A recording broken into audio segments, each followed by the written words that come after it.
எல்லோருக்கும் என்னுடைய அன்பு நிறைந்த வணக்கத்தை முதலில் தெரிவித்துக் கொள்கிறேன். அமர்ந்தபடி பேச என்னை அனுமதிக்க வேண்டுகிறேன்.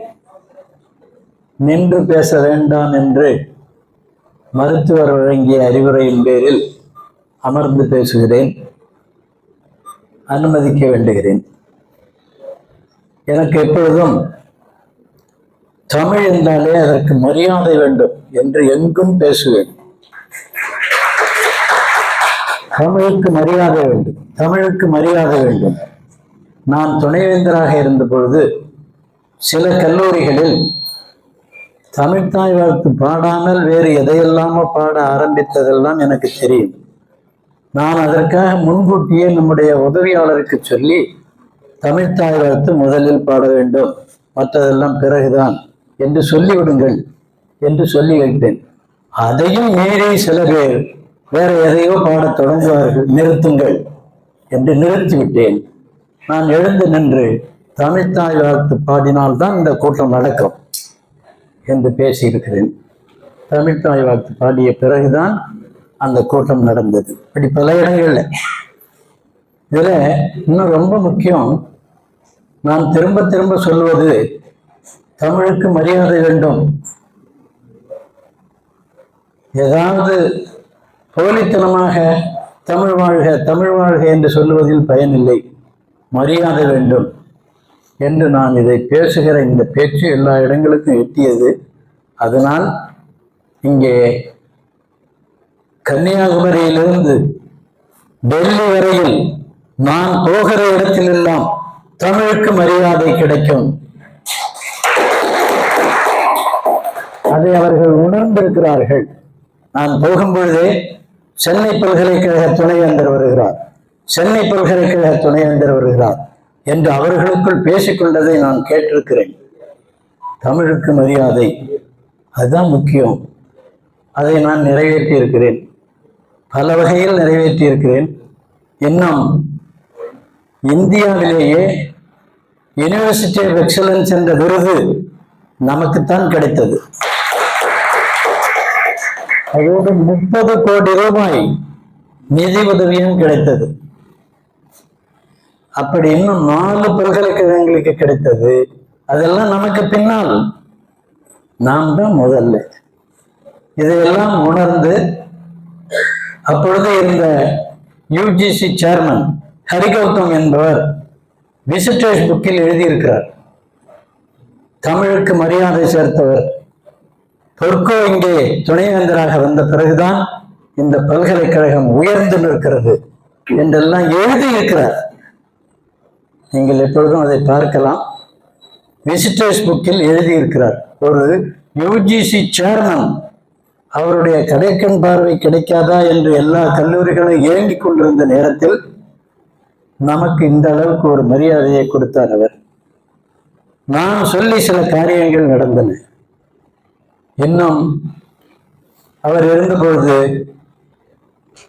இன்ஸ்டிடியூட் ஆஃப் லாங்குவேஜ் ஸ்டடீஸ் என்று ஒன்றை உருவாக்க 11 கோடி பணம் தருவதாக ஒப்புக்கொண்டு அதற்கு வேண்டிய வேலைகளை செய்தோம்.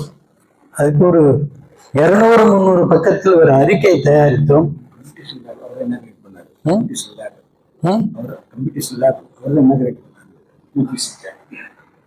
அந்த செய்தி அப்படியே நின்று போய்விட்டது.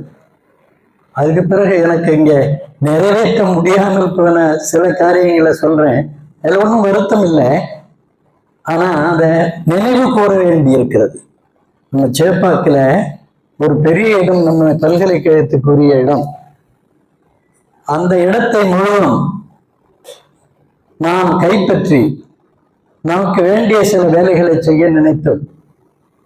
சென்டர் ஃபார் ஹெல்த் ஸ்டடீஸ் என்று போட்டு பலவிதமான துறைகளை அங்கே உருவாக்க நினைத்தோம். அதுக்கும் சில திட்டங்களை போட்டு எழுதி முடித்து விட்டோம். ஆனால் நடக்கல. இந்த ரெண்டும் நான் நினைத்து இங்கே நடவாமல் போனது. அந்த ஹெல்த் கேர் ஸ்டடீஸ் வந்திருந்தால் இந்த பல்கலைக்கழகம் கூட வந்திருக்காது. எது உடற்பயிற்சிக்கு உள்ள பல்கலைக்கழகம் வந்திருக்காது. அதுதான் நாம போட்டதுதான் நின்று இருக்கும். அப்படியெல்லாம் நீ போற இடமெல்லாம் தமிழுக்கு மரியாதை சேர்த்திருக்கிறோம். இது நான் தொடக்கமாக சொல்ல நினைத்த செய்தி.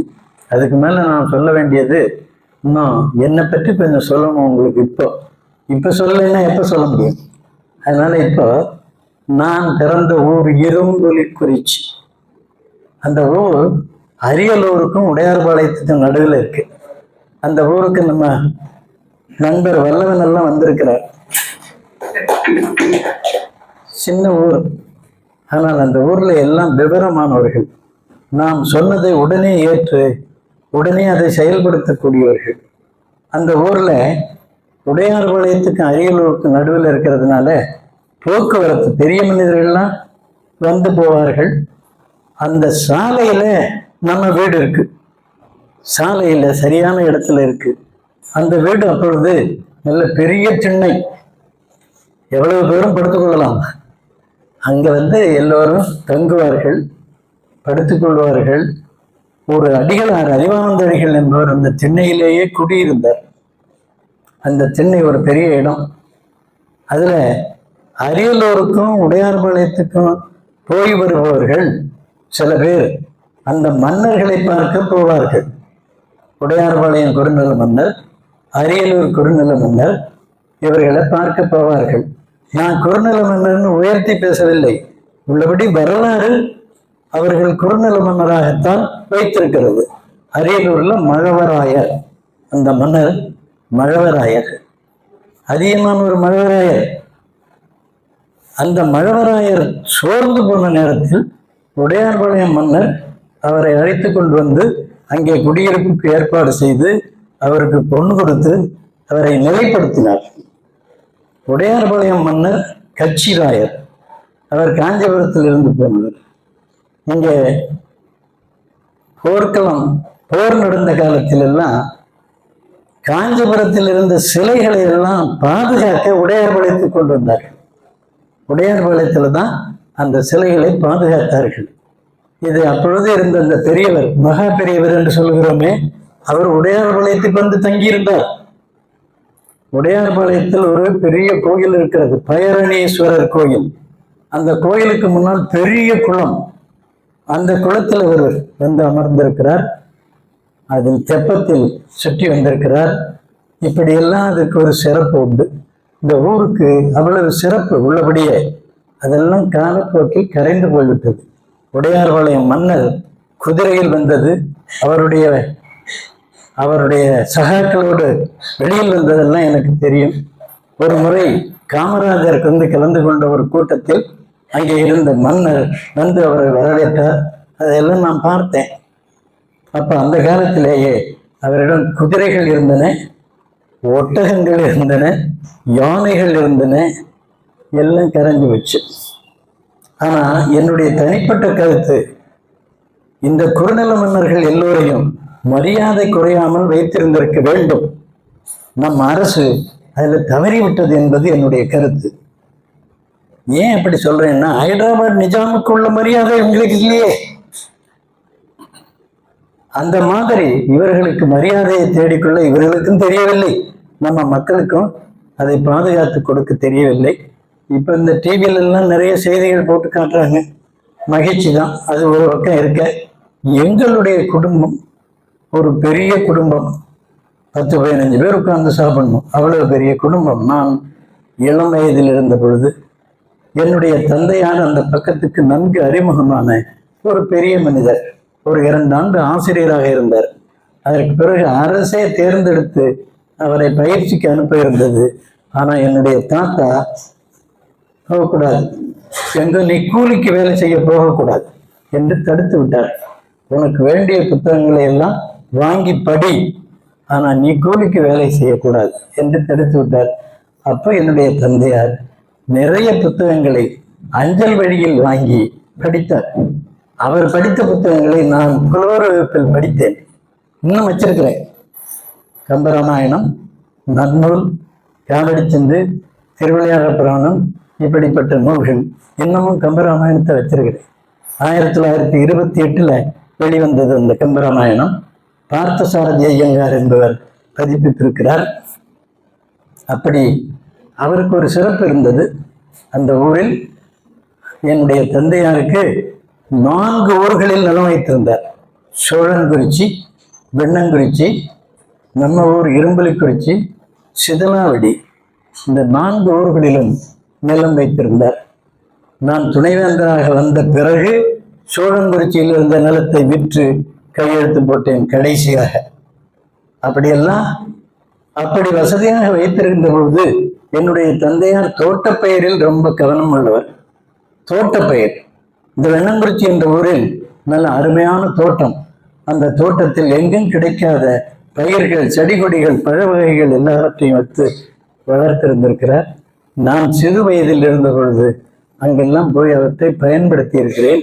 அப்படி சிறு வயதில் நல்ல செல்வாக்காக மகிழ்ச்சியாக இருந்த குடும்பம். இங்கே 2 சோடி மாடுகள், ஒன்று வண்டி மாடு, இன்னொன்று ஏர்கலைப்புக்காக மாடு, இவையெல்லாம் வைத்திருந்தோம். 10-15 மாடுகள் இருந்தன. அப்பொழுதெல்லாம் மாட்டு பாலை விற்கக்கூடாது, விற்பது இழிவு என்று நினைத்த நேரம் அது. அதனால நம்ம மாட்டில் கிறந்த பாலை விற்கலை, எல்லாம் தயிராக்கி மோராக்கி வந்தவர் போவர்கள்லாம் அம்மா தாராளமாக கொடுத்தார்கள். நான் பெரிய தென்னைன்னு சொன்னனே, வரவங்கெல்லாம் அங்கே வருவாங்க, உட்காருவாங்க. அதில் பல கதைகள் உண்டு, நான் எல்லாவற்றையும் சுருக்கி கொள்ளுகிறேன். அப்படி இருந்த அந்த வீட்டில் என்னுடைய 14வது வயதில் நான் தந்தையை இழந்து விட்டேன். 14வது வயதில். அதுக்கு பிறகு ஏதோ அம்மாவினுடைய முழு முயற்சியால், அம்மா தந்த ஊக்கத்தால் தொடர்ந்து படிக்க முடிந்தது. தொடர்ந்து படித்தேன். அப்பொழுது இருந்த நிலை ரொம்ப பக்கத்தில் இருக்கிற ஊரில் போய் படிக்கணும்னு முடிவாயிருச்சு. அம்மாவுக்கும் உடம்பு சரியில்லாமல் போயிட்டு ஒரு நேரம். அப்போ எனக்கு பக்கத்தில் இருந்த ஊர் திருப்பனந்தாள். அது எப்படி வந்ததுன்னா, நான் 7வது படிக்கும்போது அந்த தமிழ் நூலில் ஒரு பாடம் இருந்தது. மடங்கள் தமிழுக்கு உதவி செய்தன என்பதுதான் அந்த பாடம். அதுல திருப்பனந்தாள் மடத்துல தமிழ் கல்லூரி இருக்கு, அங்க தமிழ் படிக்கலாம் என்று அந்த பாடத்துல இருந்தது. அது நினைவு வந்து நான் எஸ்எஸ்எல்சி அப்பதான் எஸ்எஸ்எல்சி தான். எஸ்எஸ்எல்சி முடித்த உடனே அங்கே போனேன். திருப்பனந்தாள் போயிட்டேன். திருப்பனந்தாள் போய் அங்கே அந்த முதல்வர் KM வெங்கட்ராமையா, ஒரு தங்கமான மனிதர்.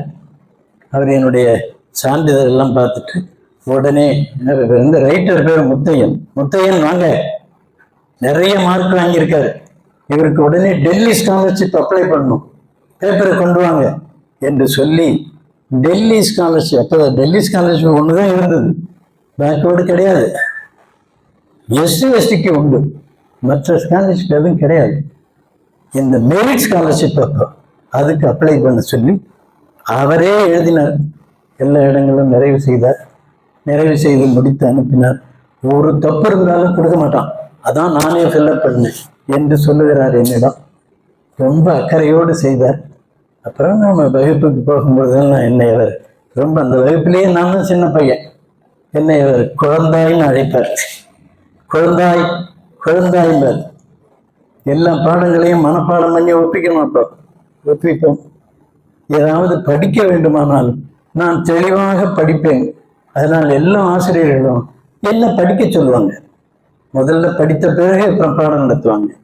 இப்படி அந்த திருப்பனந்தாளில் அந்த 4 ஆண்டுகளும் ரொம்ப மகிழ்ச்சியாக சிறப்பாக நடந்தது. அதுக்கெல்லாம் முழுமுதற் காரணம் KM வெங்கட்ராமையா. நான் நன்றியோடு அதை சொல்றேன். இப்போ அவர் மகன் பசுபதி சென்னையில் இருந்தார். அவர் என்னோடு கூட படித்தார். அவர் எனக்கு பின்னால் உட்கார்ந்திருப்பார். ஆனா அந்த முதல்வர் குழந்தைன்னு என்னதான் கூடுவார். அது எல்லாருக்கும் ஒரு பெரிய ஆச்சரியம், ஒரு மகிழ்ச்சி. எல்லாருக்கும், எல்லா ஆசிரியர்களுக்கும் நான் ரொம்ப விருப்பத்துக்குரிய பையனாக இருந்தேன். கவிதை நிறைய எழுதினேன் அப்பவே. அப்போ தாமா வெள்ளைவாரணம் என்று ஒரு பேராசிரியர் அங்கே இருந்தார். பெரும் புலமை வாய்ந்தவர். அவரு என்னுடைய கவிதைகள் எல்லாம் பார்த்து படிச்சு பாராட்டுவார். நான் எழுதுகிற கவிதைகளுக்கு ஊக்கம் கொடுப்பார். கோதை உழவன் என்று ஒரு காவியம் எழுதினார். அந்த காவியத்துக்கு அவர் தான் முன்னுரை கொடுத்தார் கவிதையிலேயே. அப்போ அதுக்கு பிறகு நான் எந்த கவிதை எழுதினாலும் அவர்கிட்ட காட்டி அவருடைய வாழ்த்தை பெற்றுக்கொள். அது முடிந்த பிறகு அந்த திருப்பனந்தாள்ல 2வது ஆண்டு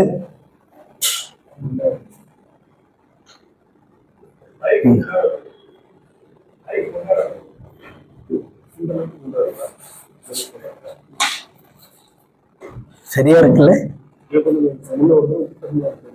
சரியா இருக்குல்லையா?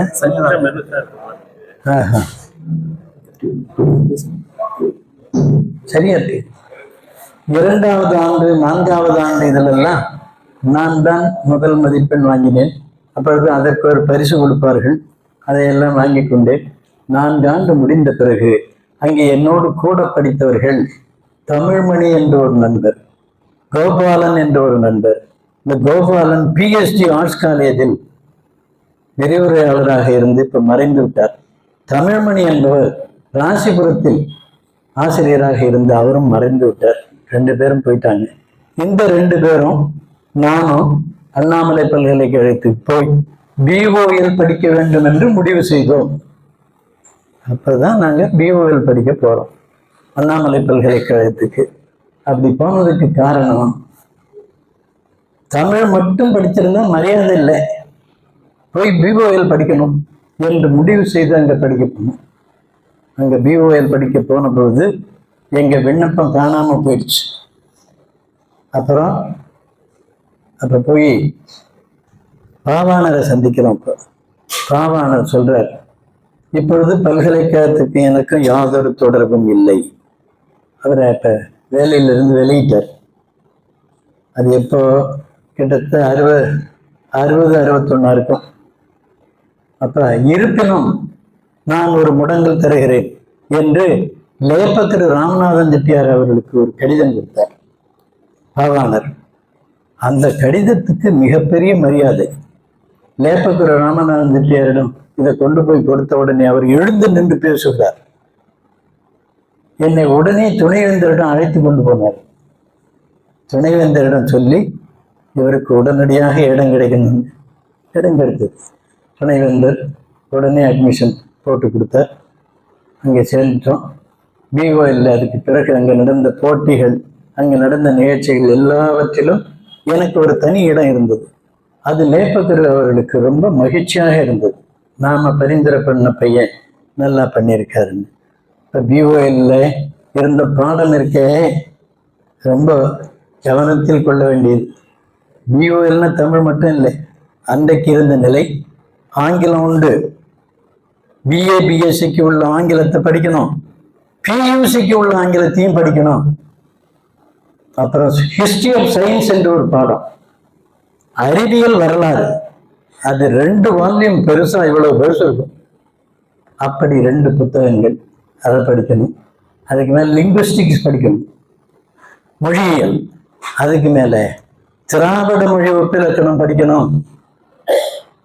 இதெல்லாம் படிக்கணும். அதெல்லாம் படித்தேன். அப்பத்தான் எனக்கு திராவிட மொழி ஒப்பிலக்கணத்துல நாட்டம் பிறந்தது. அதுல ஒரு ஆர்வம் ஏற்பட்டது. இந்த ஹிஸ்டரி ஆஃப் சயின்ஸ் என்ற புத்தகம் ரொம்ப பிடிச்சிருந்தது எனக்கு. இன்னும் வச்சிருக்கேன். இன்னும் அந்த புத்தகத்தை நான் போற்றி காத்திருக்கிறேன். உள்ளபடியே ஹிஸ்டரி ஆஃப் சயின்ஸை படித்த பிறகுதான் இங்கே பல்கலைக்கழகத்தில் துணைவேந்தராக வந்த பிறகு பல துறைகளுக்கு என்னை அழைத்தால் அப்பொழுது அவர்கள் துறையில் நாம் பேசுவதற்கு உள்ள செய்திகளை கொடுத்தது அந்த ஹிஸ்டரி ஆஃப் சயின்ஸ் என்ற புத்தகம். அவ்வளவு முக்கியமான புத்தகம். அது எல்லோருக்கும் வியப்பாக இருந்தது. எப்படி இவர் இதெல்லாம் பேசுறாரு என்று நினைத்தார்கள். அப்படிப்பட்ட வாய்ப்பை கொடுத்தது அந்த ஹிஸ்டரி ஆஃப் சயின்ஸ். அப்போ பிஓஎல் முடிந்தது. இதையெல்லாம் படித்து முடித்து தான் நான் பிஓஎல்ல விட்டு வெளியே வருகிறேன். இது முடிந்த பிறகு எம்ஏ லிங்குவிஸ்டிக்ஸ் படிக்க போறோம். மொழியியல் படிக்கணும். தமிழ் படிக்க போனா நான் முன்ன புலவரில் படித்ததை தான் திரும்ப படிக்கணும். எல்லா பாடங்களும் முன்பே படித்து விட்டேன். அதனால மொழியியல் படிக்க போறேன். ஏன் போனேன்னா திராவிட மொழியியல் பாடமா இருந்து படித்தேன், மொழியியல் பாடமா இருந்து படித்தேன். அந்த ஆர்வத்தில் மொழியியல் படிக்க போனேன். அப்போ பேராசிரியர் தேப்போமி தான் துறை தலைவர். அவர் தமிழுக்கும் தலைவர், மொழியியலுக்கும் தலைவர். அப்போ அவரை பார்க்க போறோம், இடம் கொடுங்கன்னு கேட்க. அப்போ ஞானம் என்று ஒரு நண்பர் அண்மையில மறைந்து விட்டார். மைசூர்ல பெரிய பதவியில் இருந்தார். அப்புறம் அரங்கன் என்று ஒரு நண்பர், அவர் தஞ்சாவூர்ல பெரிய பதவியில் இருந்தார், பதிவாளராக இருந்தார். இன்னைக்கு கூட பேசினேன் அவர் கூட. அவரும் நானும் தேப்போமியை போய் பார்க்கிறோம், 3 பேரும். அப்ப தேப்போமி, நீங்க ஏன் மொழியியல் படிக்கிறீங்க, தமிழ் படிங்களேன் என்று கேட்கிறார். நாங்க இப்ப 3 பேரும் கொண்டு சேர்ந்து தமிழ் எண்ணெயில உள்ள பாடம் எல்லாம் முன்னே படிச்சுட்டோம். நாங்க இன்னும் 2 ஆண்டுகள் வீணா போகும், அதனாலதான் மொழியியல் படிக்க விரும்புகிறோம், புது பாடம் படிக்கணும்னு விரும்புகிறோம் அப்படின்னு அதை ரொம்ப மகிழ்ச்சியாக எடுத்துக்கிட்டார், பாராட்டினார். உடனே இடம் கொடுத்தார், சேர்ந்தாச்சு. அதுக்கு பிறகு எங்களுடைய நாங்கள் படித்த அந்த படிப்பில் தான், அதுதான் தேப்போமிக்கு கிடைத்த கடைசி அணி. அதுக்கு பிறகு பிசியா போயிட்டார், மதுரை பல்கலைக்கழகத்துக்கு துணைவேந்தராக போய்விட்டார். அப்போ தேப்போமி அவர்கள் எங்களுக்கு இந்த இடம் கொடுத்து எல்லாம் நல்லா கவனிச்சுக்கிட்டார் எங்களை, ரொம்ப அன்போடு. இன்னும் சொன்னா நேரங்காலம் கிடையாது அவருக்கு, மாலை நேரத்துல 5 மணி 6 மணி வரைக்கும் நடத்த ஒரு பாடத்தை. அப்ப கொஞ்சம் களைப்பா இருந்தா இந்த உதவியாளரை கூப்பிட்டு டீ காஃபி வாங்கிட்டு வா, கொஞ்சம் தோசை வடை ஏதாவது இருந்தா கொண்டு வந்து கொடு என்று வாங்கி வர சொல்லி அதை கொடுப்பாரு எங்களுக்கு. சாப்பிட்டு அதுக்கு மேலேயும் நடத்துவார். அப்படிப்பட்ட ஒரு வாய்ப்பு எங்களுக்கு அமைந்தது. தேப்போமி அவர்கள் மிகப்பெரிய அறிஞர். அவரை பற்றி நிறைய குறை பேசுவாங்க. குறை பேசுறது பூரா அரசியல் நோக்கத்துல. அவரு காங்கிரஸ்காரர், அப்ப திமுக எதிர்க்கு, அதனால அவரை பற்றி நிறைய குறை பேசினார்கள். ஆனா அவரு ஒரு நேரம் சொன்னார், எனக்கும் காங்கிரஸுக்கு இப்ப ஒரு சம்பந்தமும் இல்லை. I am a nationalist. I don't have anything with this black market tralas அப்படின்னாரு. அப்படி இருந்த அந்த பேராசிரியரை அதுக்கு பிறகு சரியாக புரிந்து கொண்டார்கள். அவரை பற்றி நானும் தப்பா பேசியிருக்கேன். எப்போ அவர்கிட்ட போறதுக்கு முன்னே நானும் தப்பா பேசியிருக்கிறேன். பாரதிதாசன் எழுதிய குயில் என்ற பத்திரிகையில தேப்போமியை பற்றி அவரும் தப்பா எழுதிட்டார். அதை நம்பி நானும் தேப்போமினால ஒரு வெறுப்போடு இருந்தேன். ஆனா அவரை சந்தித்த பிறகு இது அப்படியே மாறுச்சு. எனக்கு இன்னும் முக்கியமான ஒரு நிகழ்ச்சி அதுதான் என்ன மாற்றுச்சு. சர்வோதயா மீட்டிங் ஒன்று நடந்தது. சர்வோதயா ஒரு அமைப்பு வச்சிருந்தோம் நாங்கள். அந்த அமைப்பில் அவர் வந்து பேசினார். பேசி முடித்த பிறகு நாம் எவ்வளவோ பேசுகிறோம், ஜாதியை விட மாட்டேங்கிறோம், உயர்வு தாழ்வோட பாராட்டிக்கிட்டு இருக்கிறோம், அது வெக்கமா இல்லையா நமக்கு அப்படின்னு பேசுறார். நாங்கள் சூழ்ந்து நிற்கிறோம். மீட்டிங் முடிஞ்சு கீழே இறங்கி நிற்கிறோம். கோகலை ஹால்னு அங்கே ஒன்று ரொம்ப புகழ்பெற்ற மண்டபம். அந்த மண்டபத்தில் முன்னால நாங்கள் அவர் பேசுகிறாரு, நாங்கள் சுற்றி நிற்கிறோம். அப்போ பேச்சோட பேச்சு கேட்குறாரு. இப்போ கக்கூஸ் கக்கூஸை பயன்படுத்துறது நாம, கழுவ ஒருத்தனா, துணியை நாம அழுக்காக்குறது நாம, அதை துவைக்க ஒருத்தனா, வெக்கமா இல்லையா இது அப்படின்னு பேசுறாரு. அப்போ நாங்கள்லாம் அப்படியே உணர்ச்சியாக நிற்கிறோம். அப்போ நாம கக்கூஸ் கழுவ போகலாமாப்பா அப்படிங்கிறார். போகலாங்கிறேன். நானும் உணர்ச்சி வசமா நிற்கிறேன். இப்போ போகலாங்கிறேன். என் கூட அப்போ ஒரு 15-20 பேர் நிற்கிறாங்க மாணவர்கள். எல்லாரும் நடக்க ஆரம்பிச்சிட்டோம். எங்க ஹாஸ்டல்ல உள்ள கக்கூஸுக்கு போய் பேராசிரியர் தேப்போமி கழுவுறார். தண்ணி விட்டு கழுவுறார். கழுவும்போது எங்களுக்கு எல்லாம் ஒன்றும் புரியல, விட்டன்னு ஆயிடுச்சு. அவர் அன்னைக்கு அண்ணாமலை பல்கலைக்கழகத்திலேயே மிக அதிகமான ஊதியம் பெற்ற மிகப்பெரிய பேராசிரியர். சர்சிபி போன்றவங்க எல்லாம் அவர்கிட்ட பயப்படுவாங்க. அவரு தண்ணி ஊற்றி கழுவுறாரு, கக்கூச கழுவுறாரு. நாங்க எல்லாம் அப்புறம் ஆளுக்கு ஒரு வழியை எடுத்து எல்லாம் இதையும் கழுவிட்டு எல்லாம் கழுவியாச்சு அப்படிங்கிறோம். இன்னும் இருக்காங்கிற கக்கூஸ், இன்னுமே இல்லை அவ்வளவுதாங்கிறோம். வெளியே வந்துட்டோம். அன்னைக்கு என் மனசு மாறுச்சு. இவரை போய் இப்படி பேசுறாங்களே அப்படின்னு. அவர் அந்த கக்கூசை மட்டும் கழுவல, எங்கள் மனதில் இருந்த அழுக்கையும் கழுவினார். அப்போ அது முடிஞ்ச பிறகு அவரு வீட்டுக்கு போயிட்டார். நாங்க ஹாஸ்டல்ல இருந்து கொஞ்ச நேரம் நடப்போம்னுட்டு வெளியில வந்து நடக்கிறோம். அங்க அவர் வீட்டுல இருந்து திரும்பவும் நடந்து வர்றார். வரும்போது எங்களை நிறுத்தி பேசுறாரு. அண்டறிவாம் என்னாது அறஞ்செய்க இன்னொரு திருக்குறள் இருக்குல்ல, அது என்ன சொல்லுது தெரியுதா? ஒரு நல்லது செய்ய நினைச்சா உடனே செய்யணும், இல்லைன்னா இந்த குரங்கு மனம் மாறி போகும், என்ன செய்யணும் தெரியாது, அதனால உடனே செய்யணும். அதான் நான் உங்களை உடனே அழைச்சிட்டு போனேன் அப்படிங்கிறாரு. எங்களுக்கு இதெல்லாம் ஒரே நெகிழ்ச்சி. அதுக்கு பிறகு அவர் மேல இருந்த மரியாதை அதிகமாயிற்று. அப்புறம் பல நிகழ்ச்சிகள், அதையெல்லாம் இப்போ வரிசையா சொல்ல வேண்டாம். ரொம்ப நெஞ்சை உருக்குகிற நிகழ்ச்சிகள் நிரம்ப. கடைசி காலத்துல ஆழ்வார்பேட்டையில அவர் மகன் வீட்டுல இருந்தார். ஆழ்வார்பேட்டையில நான் குடியிருந்தேன். இப்போ தினம் நான் பல்கலைக்கழகத்திலிருந்து வீட்டுக்கு போகும்போது அவரை போய் பார்ப்பேன். நிறைய பழைய செய்திகளை பேசுவார், நல்ல செய்திகளை பேசுவார். அது எனக்கு எல்லாம் மகிழ்ச்சியா இருக்கும். அந்த நேரம் ஒரு பொன்னான நேரம்னு நினைப்பேன். நான் எழுதின புத்தகத்துக்கெல்லாம் சிலதை தன்னை மறந்து எனக்கு அணிந்துரை கொடுத்துருக்காரு. எல்லாருக்கும் ஒரே ஆச்சரியம். வாழ்க்கை பூங்கான்னு ஒரு கவிதை புத்தகம் 65 வந்தது. அந்த புத்தகத்துக்கு அவர் மிக அருமையான ஒரு முன்னுரை கொடுத்திருந்தார், நீங்க பார்க்கலாம். அதுக்கு பிறகு தேப்போமி அவர்கள் எங்களுக்கு ஒரு உயர்ந்த இடத்துல அணைந்துட்டார். அதுக்கு பிறகு நான் இங்கே வேலைக்கு வந்துட்டேன். வேலை மாறுகிறது. அப்புறம் பிஓஎல் முடிச்சு எம்ஏ முடிச்சு பிஹெச்டி சேர்றோம். பிஹெச்டி சேரும்போது அந்த பிஹெச்டிக்கு நான் எடுத்துக்கொண்ட ஆய்வு முறை பேராசிரியர் சோம்ஸ்கி அவர்களுடைய கொள்கையை பயன்படுத்தி ஆய்வு செய்கிறேன். பேராசிரியர் சோம்ஸ்கி உலக புகழ் பெற்ற மொழியியல் அறிஞர். அவருடைய இது அப்போதெல்லாம் ரொம்ப எல்லாரும் அவர் இதை படிக்கவே பயப்படுவாங்க. அந்த கொள்கையை பயன்படுத்தி நான் ஆய்வு செய்கிறேன். தேப்போமி முதல்ல அவர் பேர்ல பதிவு பண்ணியிருந்தார்.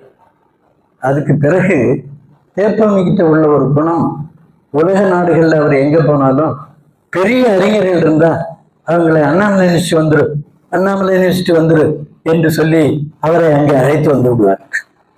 பெரிய அறிஞர்கள் தான். அப்படி வந்தவர்கள் டாக்டர் ராதாகிருஷ்ணன் என்று ஒருவர், அவர் வந்து திருவண்ணாமலைக்காரர். அவர் அமெரிக்காவில் வேலை செய்து கொண்டிருந்தவர். அவர் அப்படி அழைச்சிட்டு வந்துட்டார்.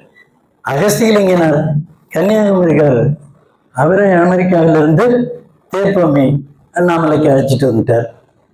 இன்னும் 2 பேர் அந்த மாதிரி. அவங்க வந்த பிறகு என்னை இந்த ஆய்வை நீ அகஸ்தியலிங்கனார்கிட்ட செய், அவர் தான் இதுல தனிப்பயிற்சி பெற்று வந்திருக்கிறார், நான் பழைய ஆளு அப்படின்னு சொல்லி அவர்கிட்ட மாத்துறாரு. அந்த நேரத்துல ஒரு பேராசிரியர் இன்னொருத்தட்டு மாத்துறதுங்கிறது நடக்காத காரியம். கோபம் வரும் மாத்தணும்னா. ஆனா அவரு நீ அகஸ்தியலிங்கத்திட்ட செய், உன்னுடைய ஆய்வுக்கு அவர் தான் பொருத்தம் என்று சொல்லி அவர்கிட்ட ஆய்வு செய்து வைத்தார். அவர்கிட்ட தான் நான் ஆய்வு செய்தேன். ஆய்வு செய்து அது மிகப்பெரிய அளவு சிறப்பு பெற்றது. ஒரு செமினார் ஒன்று நடந்தது. அந்த செமினார்ல இது முக்கியமான செய்தி, கொடகோ பபல்ஸ் என்று ஒரு கட்டுரை. நான் அதை அந்த ஆய்வுரையை இந்த கருத்தரங்கில் படிக்கிறேன். அந்த கருத்தரங்கில் இந்த கட்டுரை பெரிய விவாதமெல்லாம் நடந்தது. எல்லாத்துக்கும் பதில் சொல்லி முடிச்சிட்டோம். இந்த கட்டுரையை படியெடுத்து ப்ரொஃபஸர் எமனோவுக்கு அகஸ்தியலிங்கனார் அனுப்பினார். அந்த செமினார்ல பல கட்டுரைகள், எல்லா கட்டுரைகளையும் வெவ்வேறு இடங்களுக்கு அனுப்பினார். இது பேராசிரியர் எமனோவுக்கு போச்சு. எமனோ இதே தலைப்புல ஒரு ஆய்வு செய்து கொண்டிருக்கிறார். அப்ப அவர் இதை பார்த்துட்டு எனக்கு ஒரு கடிதம் எழுதினார். இதே தலைப்பில் நான் ஆய்வு செய்து கொண்டிருக்கிறேன், நம்முடைய முடிவுகள் பல இடங்களில் ஒத்துப்போகின்றன, இதை என்னுடைய ஆய்வு வெளியிடும் போது நான் சொல்லுவேன், அதை பதிவு செய்வேன் அப்படின்னு எனக்கு எழுதுறாரு. இந்த கடிதத்தை பார்த்து யூனிவர்சிட்டியே ஒரு ஆச்சரியப்படுதப்ப பேராசிரியர் எமனோ எழுதியிருக்கார், பேராசிரியர் எமனோ எழுதியிருக்கார். அந்த கடிதத்தை அகத்தியலையனார் கையில் வாங்கிட்டார். வாங்கிட்டு பேசிக்கிட்ட போறாரு. உடனே நமக்கு வேலை வாங்கி கொடுக்கணும். ஆனா அந்த சமயம் முடியலை. அந்த சமயம் ஒரு போராட்டம் நடக்கிறது. அந்த போராட்டத்தில் இந்த வேசி ரிசைன்மெண்டர் சந்திரா ரெட்டி அவர் பேர். அவர் ஒரு துணைவேந்தர். அப்போ அவர் அங்க உள்ள சூழ்நிலை சரியில்லைன்னு ரிசைன் பண்ணிட்டார். இல்லைன்னா இன்னும் ஒரு வாரம் அங்க இருந்திருந்தா நான் அப்பவே அப்பாயிண்ட் ஆகியிருப்பேன். எனக்கு அப்பாயிண்ட் ஆகாததை பற்றி வருத்தமே இல்லை. ஏன்னா பிஹெச்டியை முடிக்கணும், அதுதான் எனக்கு முக்கியமா இருந்தது. அப்போ பரவாயில்லைங்கிறேன். அகஸ்தியலிங்கனாரே அப்ளிகேஷன்லாம் வாங்கிட்டு வந்து ஃபில்லப் பண்ணி கையெழுத்து போடுன்னு சொல்லி கொடுக்குறாரு. ஆனால் சந்திரா ரெட்டி ரிசைன் பண்ணிட்டார். அதனால அந்த வேலை இல்லை. பரவாயில்லைங்க, அதில் எனக்கு வருத்தம் இல்லைங்கிறேன். பேராசிரியர் வித்தியாசமா பார்க்குறாரு. இவன் என்ன இப்படி இருக்கான் அப்படின்னு நினைக்கிறாரு. அப்புறம் ஆய்வை முடித்தோம், டாக்டர் பட்டம் வாங்கினோம். அதுக்கு மேலே இன்னொரு செய்தி, நான் அப்போ ஆங்கிலத்தில் தொடர்பு வச்சுக்கிட்டு இருந்தேன். ஆங்கிலத்தில் சில கவிதைகளை எழுதியிருந்தேன். அப்போ ஒரு பேராசிரியர் இங்கிலாந்தில் இருந்து லெக்சர் கொடுக்க வந்திருந்தார் அண்ணாமலை யூனிவர்சிட்டிக்கு. அப்படி வந்திருந்த பொழுது அவர்கிட்ட உன் கவிதையெல்லாம் அவர்கிட்ட காட்டுங்கிறாரு. நான் இந்த கவிதையை கொண்டு போய் காட்டுவேன். அந்த இதுக்கு தலைப்பு நான் ஃபேஸ் தி லைஃப் அப்படின்னு கொடுத்துருந்தேன். அதை பார்த்துட்டு அவர் எல்லாம் நல்லா இருக்கு, ஃபேஸ் தி வேண்டாம், ஃபேஸ் லைஃப்னு போடு அப்படின்னு சொல்லி இந்த திருத்தத்தை பண்ணி கொடுத்துட்டார். யார் அவரு? டாக்டர் மார். ரொம்ப பெரிய பேரறிஞர் அவர். அங்கேயே இறந்து போயிட்டார். அதை கொடுத்துட்டு போயிட்டாரு. இந்த தொடர்பு அகஸ்தியலிங்கனார் எமனாவாலையும் இந்த செமினாராலையும் எனக்கு கிடைத்தது. இதே போல தேப்பம் இருந்த பொழுது அப்போ ஒரு சுனித் குமார் சட்டர்ஜி என்பவர் அண்ணாமலை யூனிவர்சிட்டிக்கு வர்றார். ஒரு முக்கியமான செமினாரை திறந்து வைக்க அவர் வந்த பொழுது, தேப்போமி உன்னுடைய அந்த வாழ்க்கை பூங்கா கவிதையை கொண்டு வந்து கொடுக்கிறார். அவர் முன்னுரை இருந்தது வாழ்க்கை பூங்காங்கிற அந்த கவிதை. அதை கொண்டு வந்து நான் உடனே ஹாஸ்டலுக்கு ஓடி அந்த புத்தகத்தை கொண்டு வந்து சுனித் குமார் சட்டர்ஜி கிட்ட கொடுக்குறேன். சுனித் குமார் சட்டர்ஜிக்கு அன்னைக்கு 70 வயசு இருக்கும். நான் சின்ன பையன். அவர் உடனே நான் அதில் எழுதி கொடுக்குறேன் சுனித் குமார் சட்டர்ஜி அவர்களுக்கு. சுனித் குமார் சட்டர்ஜி உடனே நன்னெறி முருகன் அப்படின்னு எழுதினார். எழுதிட்டு மகிழ்ச்சியா என்னை பார்த்து சிரிக்கிறார். நன்றி அப்படிங்கிறேன். அந்த சுனித் குமார் சட்டர்ஜி இங்க அந்த புத்தகம் கொண்டு வந்திருக்கேன். இதுல திராவிடியன் ஒரு புத்தகம் இருக்கும், ஸ்டென்சில் பண்ணது புத்தகமா இல்லாம இந்த இதுல இருக்கும், நீள சைஸ்ல இந்த மாதிரி இருக்கும். அதை எடுங்க.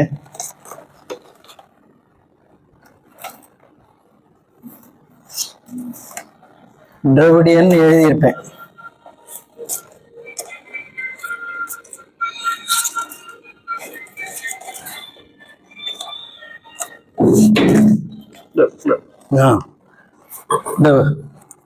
இந்த புத்தகம் இப்ப கிடைக்காது. அதை நான் என்னுடைய நண்பர் ரஞ்சனுக்கு சொன்னேன். அவர் உடனே அதை செராக்ஸ் போட்டு அதை புத்தக வடிவுக்கு கொடுத்து என்கிட்ட கொடுத்தாரு. அந்த சுனித் குமார் சட்டர்ஜி இதுல என்ன சொல்லியிருக்காருன்னு பார்த்தேன்.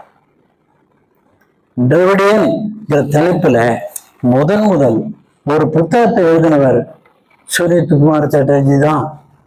அதுக்கு முன்ன திராவிடியன்கிற பேர்ல யாரும் புத்தகம் எழுதல. நல்ல ஸ்காலர், தமிழ் மேல மரியாதை உள்ளவர்.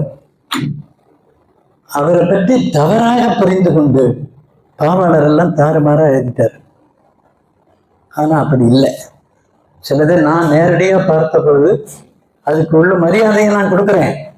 சுனித் குமார் சட்டர்ஜி என்பவர் வட மாநிலங்கள்ல மொழிகளை அறிமுகப்படுத்தியவர், தமிழுக்கு மரியாதை சேர்த்தவர். இங்க ஏதோ இவர்களுக்குள்ள இருந்த ஒரு முரண்ல அவரை பற்றி தவறா நினைச்சுக்கிட்டு இருந்துட்டாரு. அதுக்கு பிறகு ராவணர்கிட்ட இதை விலைக்கு பேசுற வாய்ப்பு எனக்கு இல்லை, இருந்தா நான் பேசியிருப்பேன். அந்த சுனித்குமார் சட்டர்ஜி அப்படி ஒரு வாய்ப்பு ஏற்பட்டது. அப்புறம் இதெல்லாம் முடிந்த பிறகு இங்கிலாந்திலிருந்து எனக்கு ஒரு அழைப்பு வந்தது. லண்டன் பல்கலைக்கழகத்திலிருந்து அங்கே ஒரு பணி வாய்ப்பு, என்ன அங்கே அப்பாயின் பண்ணுறாங்க.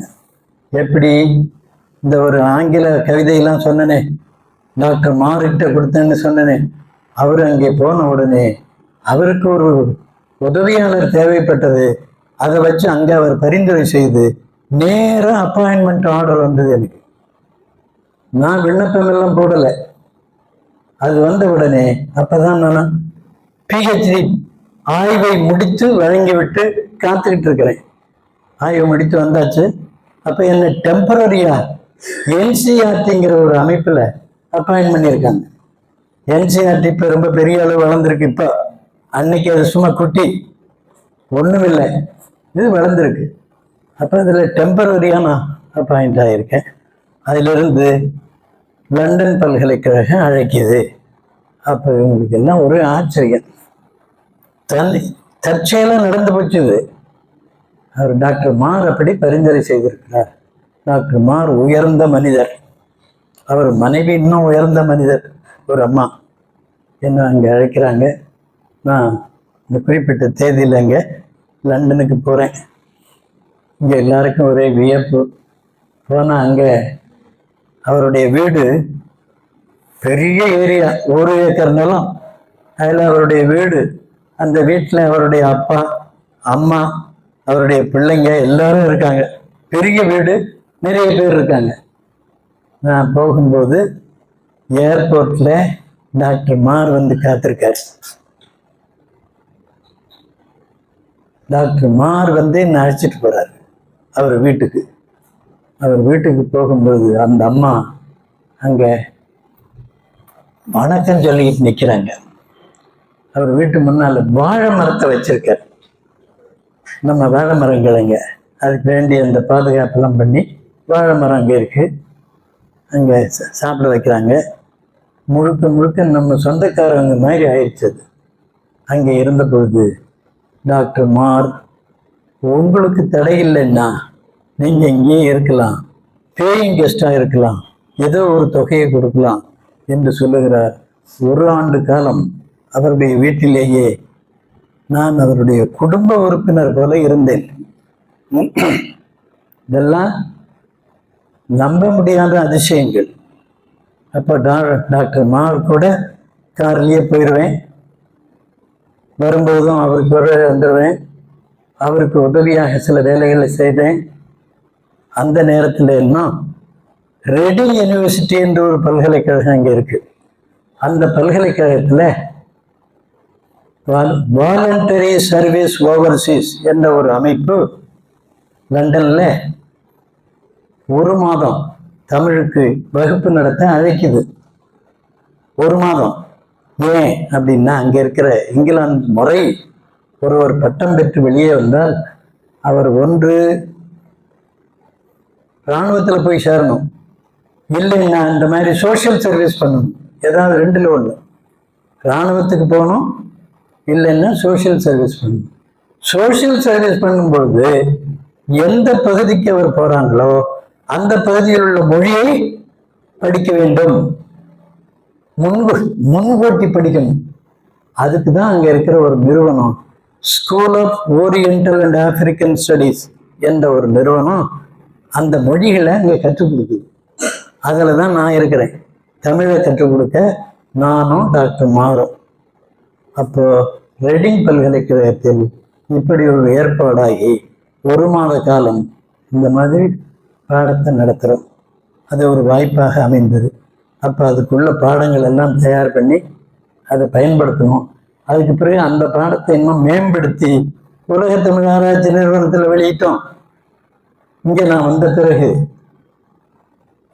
அங்கே லண்டனில் இப்படிப்பட்ட பாடங்கள் தொடர்ந்து நடந்தன. அதோட இன்னும் 2 செய்தி உங்களுக்கு சொல்லணும். பிபிசி தமிழ் ஓசையில், பிபிசி என்ற அந்த நிறுவனம் ஒரு லெக்சர் கொடுக்க போயிருந்தேன். நீங்க எப்ப வேணாலும் இங்க வந்து தமிழ் மொழி இலக்கியம் பண்பாடு இதை பற்றி பேசுங்க அப்படின்னு எனக்கு தனி அனுமதி கொடுத்தார்கள். நான் பேசினேன். அதையெல்லாம் இங்க வந்த பிறகு ஒரு சின்ன புத்தகமா வெளியிட்டேன். பிபிசி தமிழோசையில் நீங்க பார்க்கலாம். அப்போ அந்த புத்தகம் சின்ன புத்தகம், நான் அருமையான புத்தகம். அந்த புத்தகத்தை அவங்களுக்கு அனுப்பினேன். அவங்களுக்கு ரொம்ப மகிழ்ச்சி. எங்களுடைய நிறுவனத்துக்கு ஒரு நிலைபெயர் கொடுத்திருக்கிறீர்கள், மகிழ்ச்சி அப்படின்னு பாராட்டி கடிதம் எழுதினார்கள். அதோட அங்கே லண்டன் முரசுன்னு ஒரு பத்திரிகை வந்தது. அந்த பத்திரிகையை ஸ்டென்சில் பண்ணி வந்தது. அப்போ நான் போன பிறகு அதை வந்து அச்சிட்ட வடிவத்துக்கு கொண்டு வந்தேன். பல இடங்களில் விளம்பரம் வாங்கி போட்டு லண்டன் முரசு நல்ல அச்சிட்ட வடிவில் சிறப்பாக வெளிவந்தது. அதோட அங்கே தமிழ்ச்சங்கம் ஒன்று இருக்கு. அந்த தமிழ்ச்சங்கம் நான் போன பொழுது 2 குழுவாக இருந்து சண்டை போட்டுக்கிறாங்க. 2 குழு என்ன? ஒன்று தமிழ்நாட்டு தமிழர்கள், இன்னொன்று இலங்கை தமிழர்கள். இவங்களுக்குள்ள முரண்பாடுகள். கோர்ட்டுக்கு போயிட்டாங்க. கோர்ட்டுக்கு போயிட்டாங்கன்னு செய்தி வந்த பிறகு நான் இது யாரு என்னன்னு எல்லாம் தோண்டி திருவி அவங்களை சந்திக்கணும், இதை சமாதானம் பண்ணணும்னு முயற்சி பண்றேன். கோர்ட்டுக்கு போனா இப்ப அவமானமா இருக்குல்ல நமக்கு, தமிழர்கள் இப்படி நிற்கிறாங்களேன்னு. அதனால என்னுடைய நண்பர் அங்கே ஒருத்தர் செல்வநாயகம்னு லா படிச்சுக்கிட்டு இருந்தார். அப்போ அவரை அழைச்சிக்கிட்டு எனக்கு துணையாக இதுக்கு சம்மந்தப்பட்டவங்கள்ட்ட எல்லாம் கூடி பேசுறேன். இங்க வெளிநாட்டுல வந்து சண்டை போட்டுக்க கூடாது, நல்லா இல்லை, என்ன உங்களுக்கு குறை அப்படின்னு எல்லாம் பேசி பல முறை சந்தித்து பேசி ஒழுங்கு பண்ணி அவங்கள ஒரு வழிக்கு கொண்டு வந்தேன். அந்த சமயம் நம்ம கோவை செழியன் அங்கே வந்திருந்தார். அவர் நமக்கு ஆதரவா நின்று ஐயா சொல்ற மாதிரி கேளுங்க அப்படின்லாம் ஒழுங்கு கொடுத்தினாரு. அது ஒரு பெரிய வாய்ப்பாச்சு. அப்புறம் அவங்களே ஒரு அக்ரிமெண்ட் போட்டு கொடுத்தாங்க. நாங்கள் 2 அணிகளும் நீங்க சொல்றபடி கேட்குறோம், எங்களை ஒழுங்குபடுத்துங்க அப்படின்னு எழுதி கொடுத்தாங்க. வச்சிருக்கேன் அதெல்லாம். இல்லைன்னா நம்ம நேரம் வேணும். எல்லாம் பேசி கடைசியில் ஒத்துக்காம போயிட்டாங்கன்னா கஷ்டம். அதனால இதையெல்லாம் வாங்கி அவங்கள 2 பேரையும் உட்கார வச்சு பேசி, அங்கே 2 பேரும் எனக்கு முன்னே சீனியர் பீப்புள், சேகர்னு ஒருத்தர், இன்னொருத்தர் இல்லை, இவர் ஒரு மிலிட்ரி மேன். அவரு ஏதோ ஒரு பேர் வச்சுங்க. அவரும் அங்கே புரவலர்கள். இந்த 2 பேரும், சேகர் என்பவர் டாக்டர், இன்னொருத்தர் நான் சொன்னேன் அவரு ஒரு மிலிட்ரி மேன். இவங்களையும் கூப்பிட்டு பேசுறேன். அவங்க எல்லாம் கூடி பேசிட்டு அவங்க ஒரேடியா என்கிட்ட ஒப்படைச்சிட்டாங்க பொறுப்பை, நீங்களே சரி பண்ணுங்க அப்படின்னு அவங்கள்ட்ட பேசி அவரை சொல்ற மாதிரி பண்ணுங்க. அப்புறம் நான் 2-3 முறை சந்திச்சு பேசி இந்த செல்வநாயகன் நானும் பேசி எல்லாரும் ஒத்துக்கொண்டு ஒரு வழிக்கு கொண்டு வந்தோம். கொண்டு வந்து இந்த ஜெனரல் பாடி மீட்டிங் கூடும் பொழுது நான் தலைவராக இருக்கேன். எல்லாரும் கூடின பிறகு ஒருத்தரை தேர்ந்தெடுக்கணும். ஒருத்தரை தேர்ந்தெடுத்தாச்சு. தேர்ந்தெடுத்த உடனே நான் நாற்காலியை விட்டு இறங்கிட்டேன். அவரை கூப்பிட்டு மேலே உட்கார வச்சேன். இது அவங்களுக்கு ஒரு நெகிழ்ச்சியை உண்டாக்கியது. இந்த பதவிக்கு தான் இவ்வளவு சண்டை போட்டுக்கிட்டு இருந்தோம். இவர் உட்கார்ந்த உடனே எங்களை உட்கார வச்சுட்டாருன்னு சொல்லி, நீங்க இப்ப இறங்கி போயிடலாம், உங்களை அப்படி விடமாட்டோம், உங்களை நாங்கள் புரவலராக்குகிறோம் அப்படின்னு தமிழ்ச்சங்கத்துக்கு என்ன புரவலராக்குனாங்க. இப்போ அந்த சந்தர்ப்பத்தில் நான் அடுத்த வாரம் அங்கிருந்து நம்ம ஊருக்கு புறப்படுவேன். புறப்படும் பொழுது நான் ரொம்ப சிந்திச்சு 1 மாத காலம் யோசித்து முடிவு பண்ணி நம்ம ஊருக்கு வந்துடணும்னு முடிவு பண்ணிட்டேன். 2 ஆண்டு அங்கே பணி செய்தேன். 2 ஆண்டுலையும் நிறைய வேலை செய்தேன். அந்த பல்கலைக்கழகத்தில் வேலை செய்தேன், பிபிசியில் வேலை செய்தேன், தமிழ்ச்சங்கத்துக்கு வேலை செய்தேன், முரசு லண்டன் முரசுக்கு வேலை செய்தேன். எல்லா வேலையும் நிரம்ப செய்த பிறகு இனி இங்கே இருக்க வேண்டாம்னு முடிவு பண்றேன். அதோடு அங்கே நூலகத்தில் இருந்த நூல்களில் நமக்கு தொடர்புடைய பிஹெச்டி தீசிஸ் அவ்வளவையும் எடுத்து படிச்சுட்டேன். நமக்கு தொடர்புடையதாக இருந்தது என்ன இருக்கும்? ஹிஸ்டரி, லாங்குவேஜ், லிங்குவிஸ்டிக்ஸ், லிட்ரேச்சர், இந்த 4 அது சம்பந்தமானதெல்லாம் எல்லாம் படித்தாச்சு. சரி, இனி வேண்டாம், நம்மை விட ரொம்ப மேலா இருக்க அவங்க யாராச்சுன்னா அப்படி எனக்கு தோணலை. அன்னைக்கு நான் அப்படி முடிவு பண்றேன், நம்ம மேல இதில் ஒன்றும் மேலே இல்லை, இதுக்கு மேலே இருக்க வேண்டாம்ட்டு திரும்ப வரணும்னு ரிசைன் பண்ணுறேன். ரிசைன் பண்ணும்பொழுது அங்கே இருந்த பொறுப்பில் இருந்த பெரிய மனிதர்கள், உங்களுக்கு இப்போ உங்கள் ஊரில் ஒரு வேலை கிடைக்கல, இன்னும் ஏன் இப்போ போகணும், வேலை கிடைக்கும்போது போங்க, இப்போ போகாதீங்க அப்படிங்கிறாங்க. இல்லை, நான் இங்கே இருந்தால் அப்புறம் போக மனசு வராது, இங்கேயே இருந்துருவேன், அப்படி இருக்க நான் விரும்பலை, நான் எங்கள் நாட்டு மக்களுக்கு பயன்பட விரும்புகிறேன் அப்படின்னு. அவங்களுக்கு ரொம்ப மனசை பிடிச்சிச்சு. உடனே மறுபடியும் ஒன்றும் பேசல அவங்க. சரி, நீங்க ஏற்பாடு பண்ணுங்க, போகும்பொழுது எந்தெந்த ஊர்ல தங்குறீங்க, என்ன வேணும் உங்க தேவை எல்லாம் சொல்லுங்க, ஏற்பாடு பண்றோம் அப்படின்னு பண்ணாங்க. அப்ப வரும்பொழுது பல ஊர்களில் தங்கினேன். தங்கி எல்லாம் முடிச்சுட்டு இங்க வந்து சேர்ந்தேன். அதோட அந்த லண்டன் பயணம் முடிந்தது. அதுக்கு பிறகும் அவங்க பல நிகழ்ச்சிகளுக்கு எங்களுக்கு ஒத்து வருவாங்க. இந்த டாக்டர் மார் அவர் மனைவி 2 பேரும் நாங்கள் வர்றதுல ரொம்ப அவங்களுக்கு விருப்பம் இல்லை, அங்கேயே இருக்கணும்னு ரொம்ப விரும்பினாங்க. ஆனால் முடியல, வேணான்ட்டு வந்துட்டேன். அதுக்கு பிறகு இங்கே மெட்ராஸுக்கு வரும்போதெல்லாம் அவங்க சந்திப்பாங்க. இப்போ அண்மையில் கூட என்னுடைய துணையாரும் நானும் போய் பார்த்தோம். ஒரு 6-7 மாதம் ஆகியிருக்கும், பார்த்தோம். கணவன் மனைவி 2 பேரையும் சந்தித்து பேசணும். அதுக்கு பிறகு நான் சில மாதங்களில் அமெரிக்கா புறப்பட்டேன். இங்கே உலகத்தமிழ் ஆராய்ச்சி நிறுவனத்தில் வந்து பணியில் சேர்றேன். அங்கே சேரும்பொழுது இவர்கள் முடிவு செய்து நாளைக்கே நியூயார்க்கு புறப்படுங்கிறாங்க. அடுத்த நாளே நான் நியூயார்க்கு புறப்படுறேன். அப்போ என்னோடு கூட டாக்டர் பாலச்சந்திரன் என்று ஒருவர் வர்றார். நாங்கள் நியூயார்க்கு புறப்பட்டோம். நியூயார்க்கு பல்கலைக்கழகத்தில் போய் அங்கே 6 மாதம், ரொம்ப ரொம்ப அருமையான பல்கலைக்கழகம், புதிய முயற்சிகளுக்கு இடம் கொடுத்த பல்கலைக்கழகம்.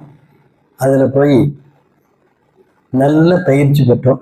அதில் நாங்கள் இருந்தது பூரா ஆங்கிலத்துறையோடு இணைச்சிட்டாங்க. எங்களை வேறு துறையில் இணைக்க வாய்ப்பு இல்லை. ஆங்கிலத்துறையில் போய் அதோடு இருந்து வேலை செய்தோம். அங்கே இருந்த பணிகளை பூரா பார்வையிட்டோம், நிறைய விவாதித்தோம். அப்புறம் அங்கே இருந்த பிறகு மாடர்ன் லாங்குவேஜ் அசோசியேஷன் அப்படின்னு ஒரு அமைப்பு இருக்குங்க. இங்கே நம்ம வச்சிருக்கோம் ஒன்று, all India university Tamil teachers அதை பார்த்து தான் இதை உண்டாக்குனாங்க. மாடர்ன் லாங்குவேஜ் அசோசியேஷன்னு அமெரிக்காவில் இருக்கிற அந்த அமைப்பை பார்த்து தான் இங்கே தேப்பமியும் மற்ற நண்பர்களும் சேர்ந்து இந்த all India university Tamil teachers அசோசியேஷனை உண்டாக்குனாங்க.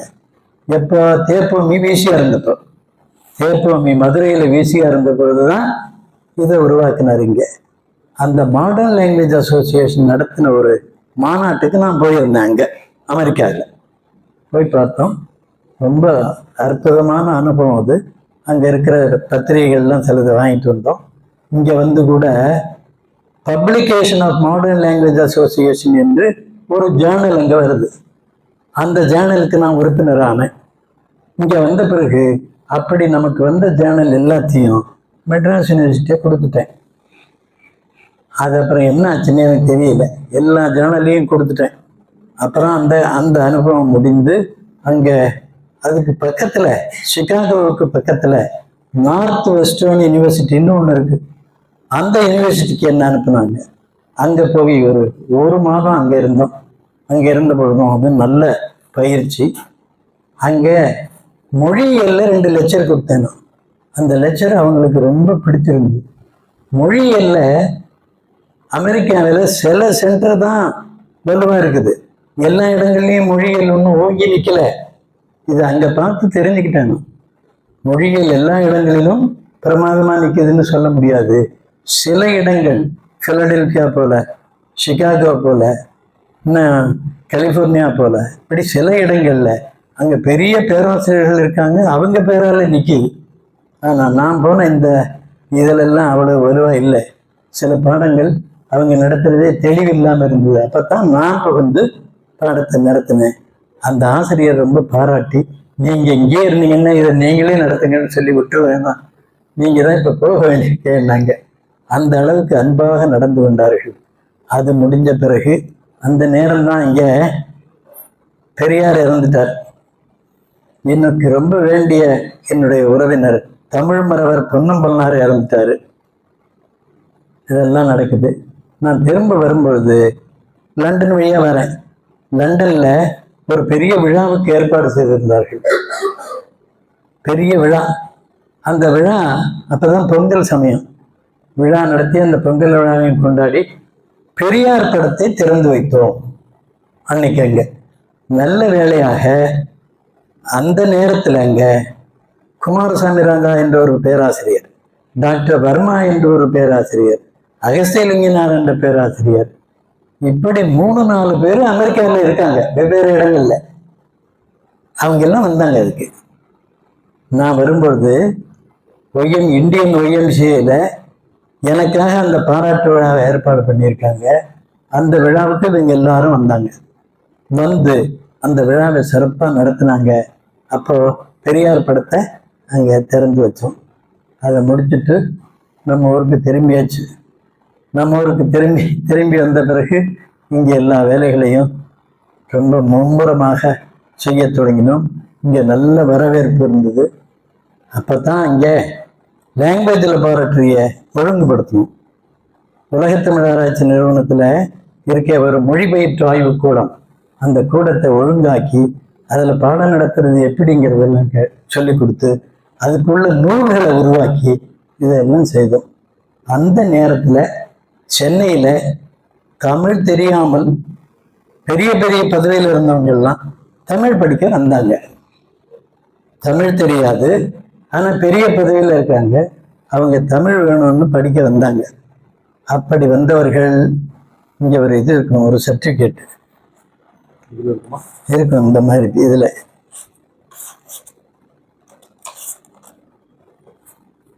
அப்படி மாலை நேரத்தில் ஒரு 30-40 கார் நிற்கும் நம்ம நிறுவனத்துக்கு முன்னால. அவ்வளவு தூரம் வரவேற்பு இருந்தது. இந்த பாருங்க, இந்த மாதிரி சர்டிஃபிகேட்டை கொடுத்தோம். அப்போ வந்து படித்தவங்களுக்கு இப்படி ஒரு சர்டிஃபிகேட் கொடுத்து அவங்களை எல்லாம் பெருமைப்படுத்தி, அப்போ இன்ட்ரோடக்டரி கோர்ஸ், அட்வான்ஸ்டு கோர்ஸ்னு 2 லெவல், அப்புறம் கரஸ்பாண்டன்ஸ் கோர்ஸ் வெளியில, இவ்வளவும் நடந்தது. அப்போ உலகத்தமிழ் ஆராய்ச்சி நிறுவனத்துக்கு மிகப்பெரிய மரியாதை. அப்படி சிறப்பாக நடந்தது. அப்புறம் அங்கே நான் இருந்த பொழுது வட இந்திய பல்கலைக்கழகங்களில் தமிழ் எப்படி நடக்குது, திராவிட மொழிகள் எப்படி நடக்குதுன்னு பார்க்க என்னை விசிட் பண்ண சொல்லி அனுப்புனாங்க. அப்படி அனுப்புனது டிஎல்ஏன்னு ஒரு அமைப்பு, டிராவிடியன் லாங்குவேஜ் அசோசியேஷன். அந்த அமைப்பு என்ன, அவங்கள நீங்கள் போய் பார்த்து ஒரு ரிப்போர்ட் கொடுங்கன்னு கேட்டாங்க. அப்போ அங்கே போகணும். வட இந்திய பல்கலைக்கழகங்கள் பூரா அப்போ இருந்த பல்கலைக்கழகம் டெல்லி 1, சண்டிகார் 1, பாட்டியாலா 1, அலிகார் 1, ஆக்ரா 1, லக்னோ 1, அலகாபாத் 1, கல்கத்தா 1, இன்னும் ஏதோ 2, இப்படி 10 இடங்கள். அதையெல்லாம் நேரில் போய் பார்த்து எல்லாத்தையும் பார்த்து எங்கே எப்படி பாடம் நடக்குது, யார் பாடம் நடக்குதா, என்ன பாடப்புத்தகம் எல்லாம் பார்த்து ஒரு ரிப்போர்ட் தயார் பண்ணி கொடுத்தோம். இப்போ என் கூட வந்தவர் கேரளாக்காரர் ஒருத்தர் ஜி.கே. பணிக்கர், அவர் மலையாளத்துக்கு பண்ணார், நான் தமிழுக்கு பண்ணேன். தமிழுக்கு நாம் பண்ணதெல்லாம் இந்து நியூஸ் பேப்பரில் வந்தது. அப்படி நாங்கள் வந்த பொழுது தான் கல்கத்தாவில் தமிழில் தேர்வு எழுதலாம், ஆனால் சொல்லிக் கொடுக்க ஆள் இல்லை. அப்படி ஒரு சூழ்நிலை இருந்ததுங்க. அப்போ விசி ரெஜிஸ்ட்ரார் எல்லாரையும் போய் பார்த்தோம். இது என்ன அநியாயமாக இருக்கு, தேர்வு எழுத விடுறீங்க, சொல்லிக் கொடுக்க ஆள் இல்லைன்னா எப்படி, ஒரு யூனிவர்சிட்டி இப்படி சொல்லலாமாங்க. அப்போ அவங்க இங்கே பல அமைப்புகள் இருக்குங்க, அதில் போய் படிச்சுக்குவாங்க, அப்படி சொல்லக்கூடாது, நீங்கள் யூனிவர்சிட்டியில் இதுக்கு அப்பாயின் பண்ணணும், இங்கே யூனிவர்சிட்டி சாப்பிட்டு தான் டீச் பண்ணணும் அப்படின்னு அழுத்தமாக பேசுகிறோம். அப்போ அந்த விசி மிக விரைவில் நாங்கள் அதுக்கு ஏற்பாடு செய்கிறோம்னு உறுதியளித்தார். நான் இங்கே சென்னைக்கு வந்த பொழுது உள்ளபடியே அட்வர்டைஸ்மெண்ட் வந்தது.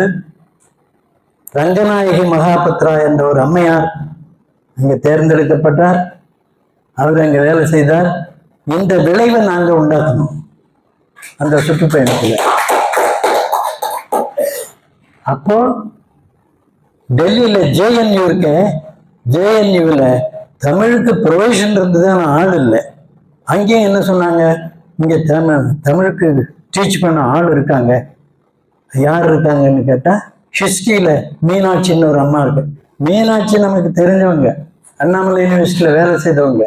அவங்க ஹிஸ்ட்ரி, அதை நீங்கள் சொல்லக்கூடாது தமிழுக்கு அப்படின்னு சொல்லி விரைவில் ஏற்பாடு செய்யணும்னு பேசிட்டு வந்தோம்.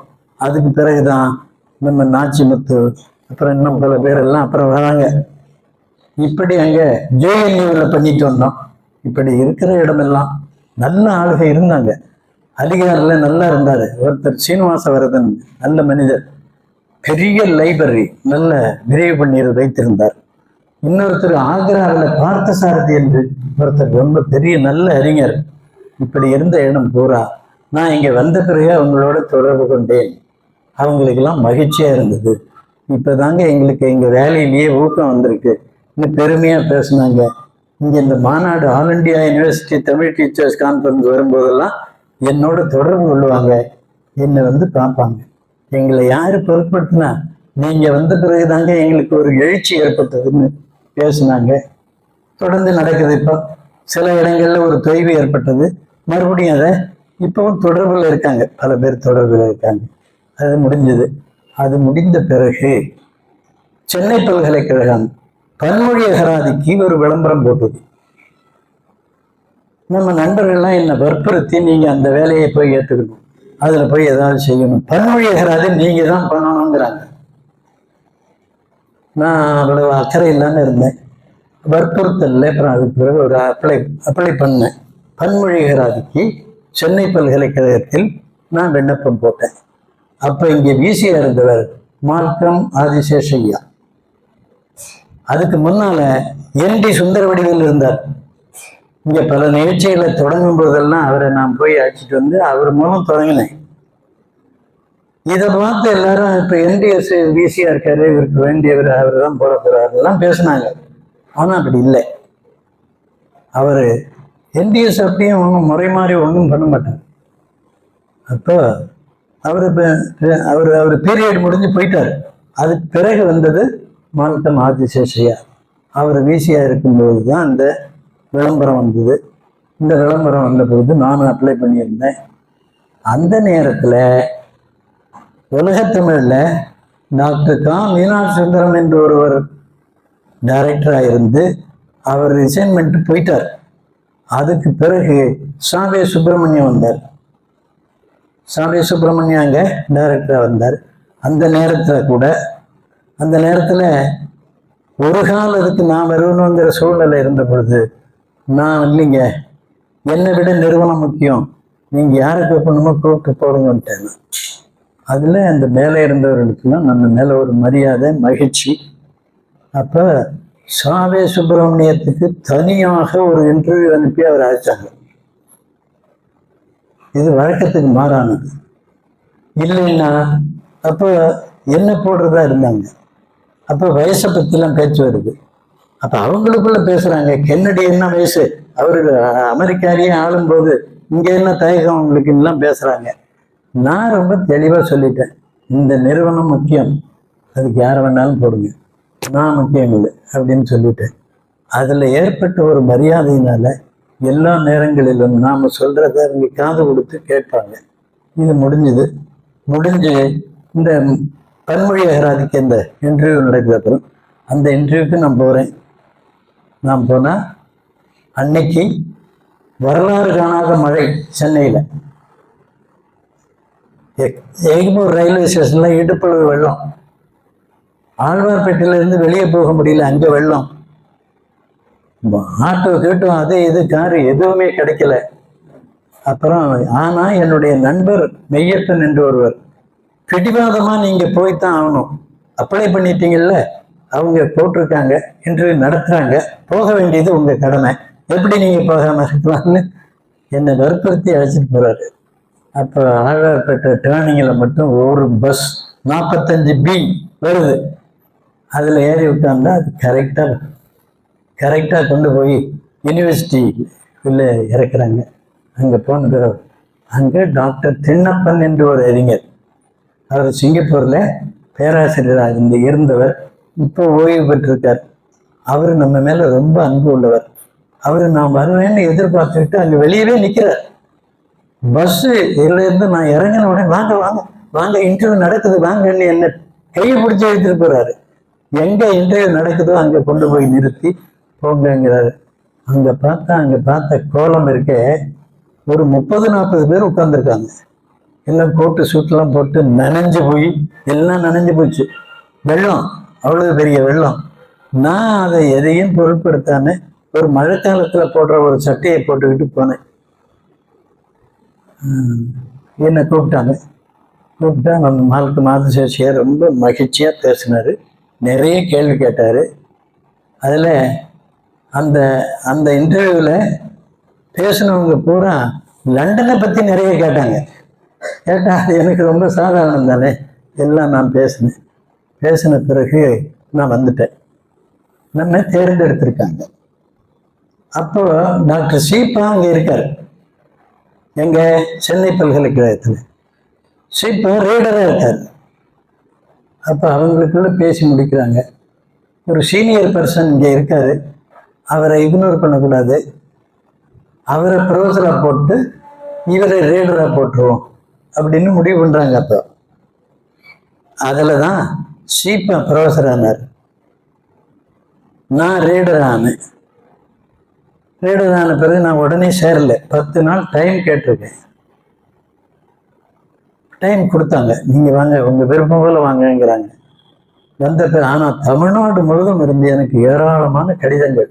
நீங்க போய் சேரணும், நீங்க போய் சேரணும், நீங்க போய் சேரணும் அப்படின்னு. சரி, ஏனோ ஒரு காரணம் சொல்றாங்கன்ட்டு சரி நான் ஒத்துக்கிட்டேன்.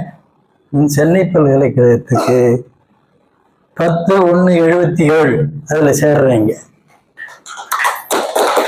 அப்பதான் இங்க உள்ள நுழையிறாங்க சென்னை பல்கலைக்கழகத்துல. ஆமா, அப்ப துறை இருந்தது இந்த போஸ்ட் ஆபீஸ் இருக்கிற இடத்துல. அந்த துறை இருந்த இடம், இந்த பேங்க் இருக்க பேங்க் கிட்ட இருந்தது அப்போ துறை. அப்போ இங்க வந்து சேர்ந்தாச்சு. சேர்ந்த பிறகு அதுல இன்னொரு வேடிக்கை பாருங்க. அந்த நேரத்துல நான் சேர்றேன், சஞ்சீவி சஸ்பெண்ட் ஆகி வெளியே போறது. அது ஒரு சிக்கல். பல்கலைக்கழகத்துல இது ஒரு சிக்கல். அதுல அவரை சஸ்பெண்ட் பண்ணிட்டாங்க.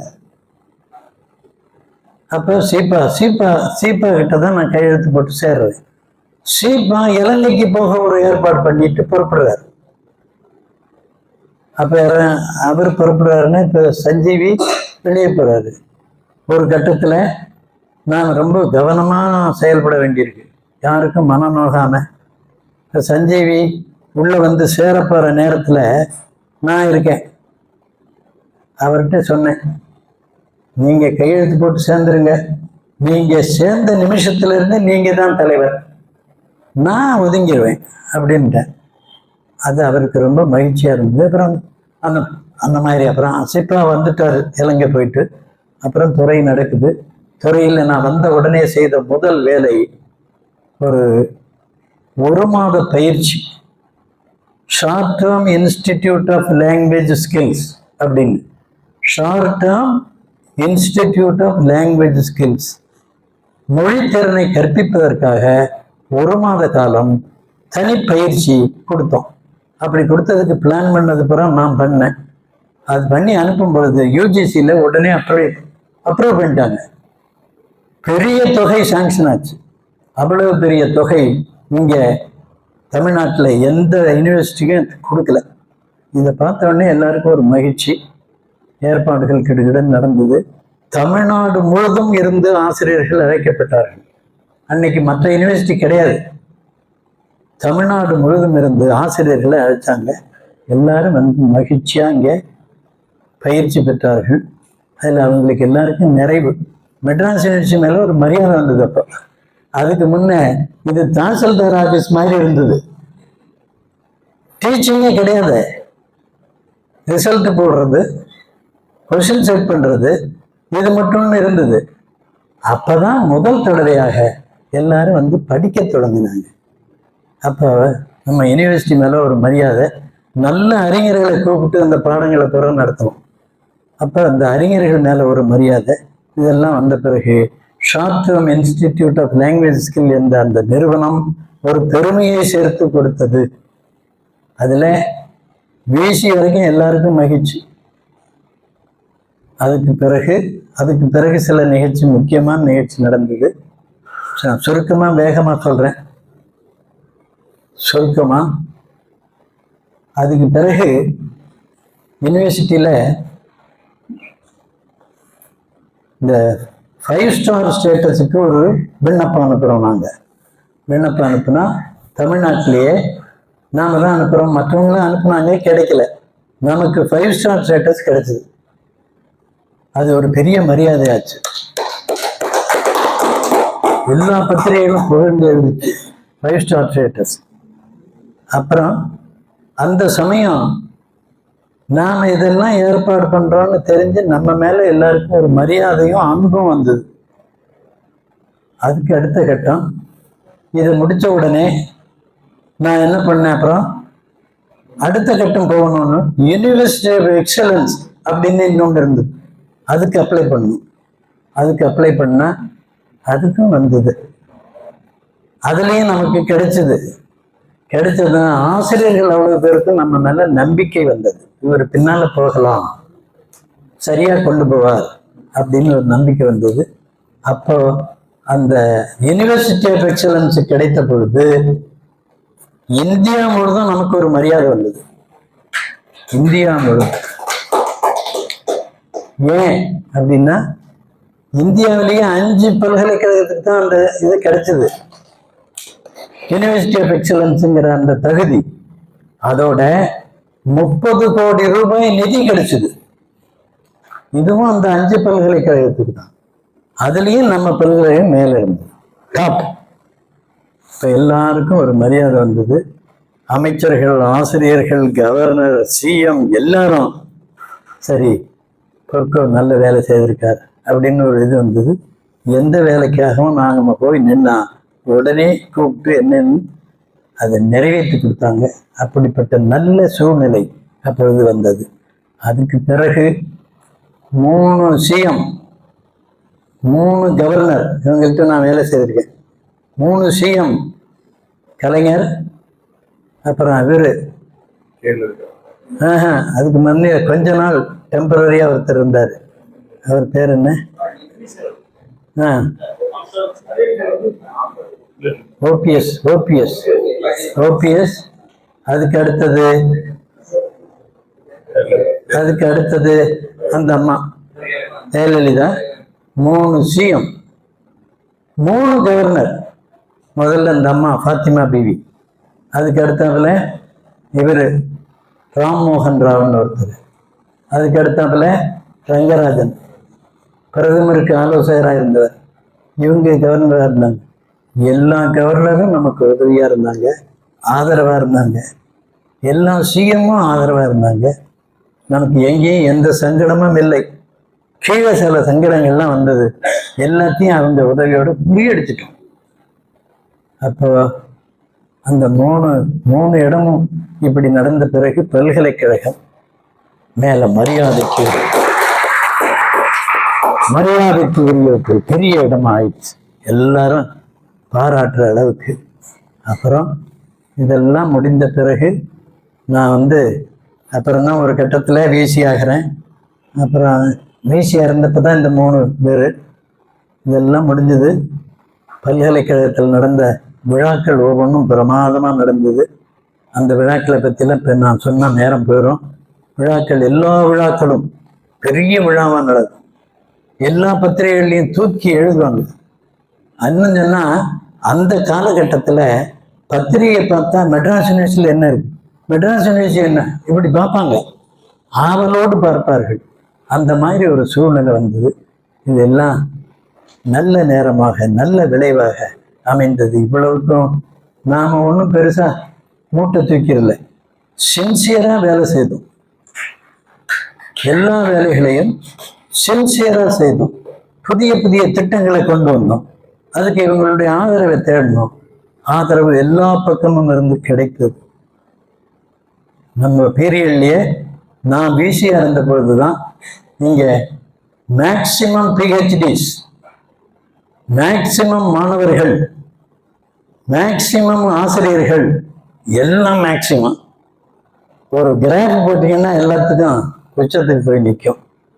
அந்த மாதிரி ஒரு சூழ்நிலை அமைந்தது. இது சென்னை பல்கலைக்கழகத்துக்கு அப்போ மிகப்பெரிய பெருமைக்குரிய ஒன்றாக இருந்தது. அதுக்கு மேலே மற்றதெல்லாம் இப்போ நிரம்ப பேச வேண்டாம்.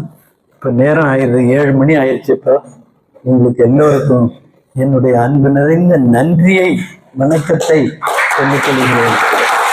ரொம்ப மகிழ்ச்சி.